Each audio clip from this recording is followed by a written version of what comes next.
नमस्ते। क्या आप मुझे बता सकते हैं कि वन विभाग का ऑफिस कहाँ है? बिल्कुल, कृपया मेरे साथ आइए। आपका हमारे गांव आने का क्या प्रयोजन है?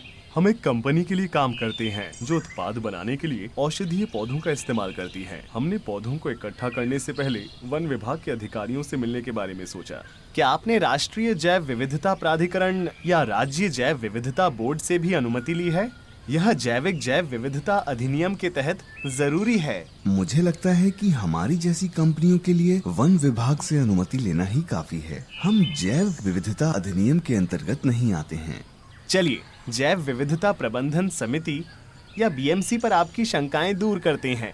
दरअसल आज बीएमसी की बैठक है। बीएमसी हमारी मदद कैसे कर पाएगी? स्थानीय स्तर पर बीएमसी ही जैव विविधता की देखभाल करता है। उनके पास आपके सभी प्रश्नों के उत्तर होंगे। अच्छा, ठीक है, कृपया आइए।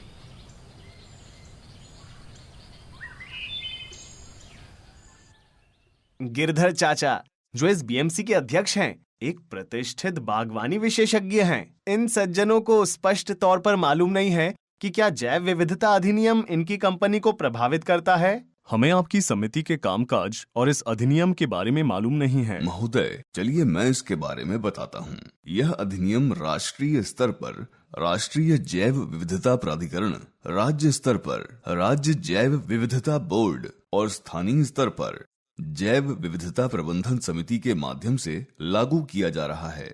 इसके मुख्य उद्देश्यों में शामिल हैं जैव विविधता का संरक्षण, इसके घटकों का सतत उपयोग, जैविक संसाधनों के उपयोग से होने वाले फायदों का उचित एवं न्याय संगत बंटवारा। प्रत्येक बीएमसी में कितने सदस्य होते हैं? प्रत्येक बीएमसी में 7 सदस्य होते हैं, जिसमें 1/3 सदस्य महिलाएं होती हैं और कम से कम 1 सदस्य अनुसूचित जाति या जनजाति से संबंधित होते हैं। हमारे सभी सदस्य अलग अलग पृष्ठभूमि से हैं और इस क्षेत्र की मतदाता सूची में हैं। आप यहाँ क्या करते हैं?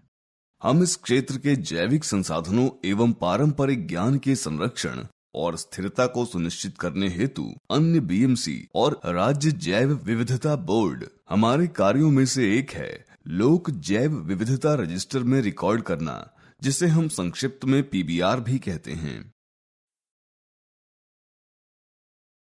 उर्मिला आपको इसके बारे में और बता सकती है। लोक जैव विविधता रजिस्टर के लिए हम स्थानीय जैविक संसाधनों पर विस्तृत जानकारी इकट्ठा करते हैं। उदाहरण के लिए उनकी उपलब्धता, उनका औषधीय मूल और उनसे जुड़ी अन्य पारंपरिक जानकारी। हाँ, हम पीबीआर में जैविक संसाधनों की उपलब्धता का रिकॉर्ड भी रखते हैं। राष्ट्रीय जैव विविधता प्राधिकरण और राज्य जैव विविधता बोर्ड उन आवेदनों पर हमसे सलाह लेते हैं जो आप जैसी कंपनियां उनको जमा करती हैं।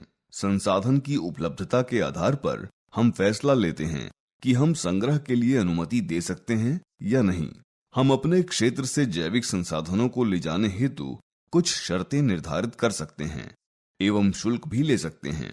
निश्चित रूप से कुछ जैविक संसाधन हैं जिन्हें इनसे अलग रखा गया है।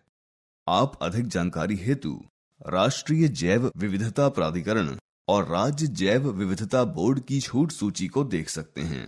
धन्यवाद, मैं यह करूंगा। लेकिन इस प्रक्रिया से आपके लोगों को क्या फायदा होता है? जैसा कि आप जानते हैं सर, हमारा जीवन और हमारी जीवन शैली हमारे आसपास की प्रकृति से घनिष्ठता से जुड़ी हुई है। इसलिए ये उचित है कि हमें अपने संसाधनों और उनसे संबंधित जानकारी को दूसरों को इस्तेमाल करने देने के लिए लाभ का हिस्सा मिले। चलिए मैं आपको दिखाता हूं। हमने इनका निर्माण उस कंपनी से प्राप्त लाभों से किया है जिसने एक औषधीय पौधे से पैसा कमाया है, जिसे हम पारंपरिक रूप से डेंगू के इलाज के लिए इस्तेमाल करते थे। ये हमारा पहले निर्धारित उपयोग और लाभ बंटवारा या एबीएस करार था।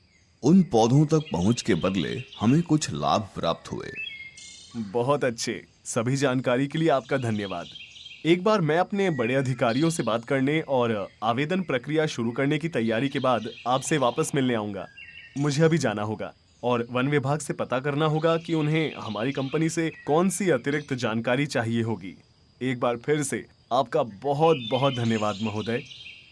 अच्छा चाचा, क्या केवल जंगल ही हमारी जैविक विविधता का हिस्सा है? नहीं मेरे प्यारे बच्चे, जैव विविधता में वे सभी पौधे, पशु, सूक्ष्म जीव और अन्य सभी जीवित प्राणी शामिल हैं जो हमारे आसपास रहते हैं। लेकिन क्या आपको लगता है कि केवल जैविक संसाधनों के उपयोग पर नियंत्रण रखना और रजिस्टर में रिकॉर्ड करना काफी है?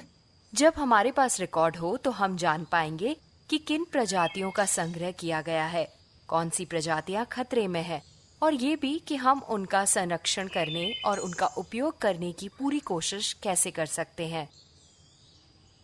हमारे संसाधनों के अनाधिकृत शोषण को रोकने के लिए इन सभी को जैविक विविधता अधिनियम में शामिल किया गया है। इसके अतिरिक्त ये अधिनियम सुनिश्चित करता है कि जैव विविधता संरक्षित है और लोगों की आजीविका और कल्याण के लिए उपयोग की जा सकती है। इस तरह से हमारे बच्चे आने वाले कई वर्षों तक इसका लाभ उठा सकते हैं। यह सरकार द्वारा एक सराहनीय प्रयास है। मेरा ज्ञान बढ़ाने के लिए और अपना बहुमूल्य समय देने के लिए धन्यवाद।